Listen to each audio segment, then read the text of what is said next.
Guys, well, hindi, alam niyo rin naman, hindi naman siguro ako magpapakamartir dito araw-araw para mag-effort sa inyo, okay? Hindi naman siguro ako araw-araw kasi nga, kung yung mga physical church nga, hindi sila tumatanggap na walang tithes eh. Di ba? Imagine yung mga physical church, some, siguro hindi naman lahat, pero some. Di ba? Hindi sila magtuturo ng, ay, wait lang, nasa ng tithes? Okay? Where is the tithes?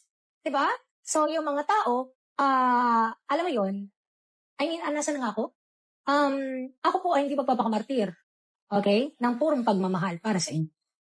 Ako po ay hindi humihingi sa mga tao ng piso sa bawat araw. 5 piso, 10. Wala pa akong hinihingi sa tao. Purong pagmamahal yung binibigay ko sa tao. Walang pagmamahal. Ang Panginoon kasi gumagawa yan. Gagawa siya ng paraan para yung gamitin yung iba, para makitaan ka ng effort, para alam mo yon, di ba? Yung ganito, ganyan. Pero, hindi po ako nahingi ng tao, sa tao ng pera. Purong pagmamahal yung ibinibigay ko sa tao. Walang kahit ano. Nag-e-effort pa po ako. Diba? Nag-e-effort pa ako. Bakit ako magpapakamartir ng ganito? Magtaka ka na, may nalaman ako. Diba? Dapat mag-sink na yun sa tao. Kapag ang isang taong yan ay nagpapakamartir araw-araw binabash, araw-araw kinamumuhian, pero wala namang ginagawang masama, pagmamahal yung bitbit, ay magtaka ka na. May nalaman yan. Kaya ganyan yan. Diba?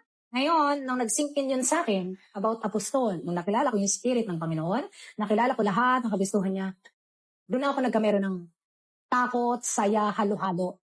Na kaya nagpakamartir yung 12 apostol, may nalaman sila. At magpapakamartir ako ngayon sa lahat ng tao, ipapakita ko sa mundong to.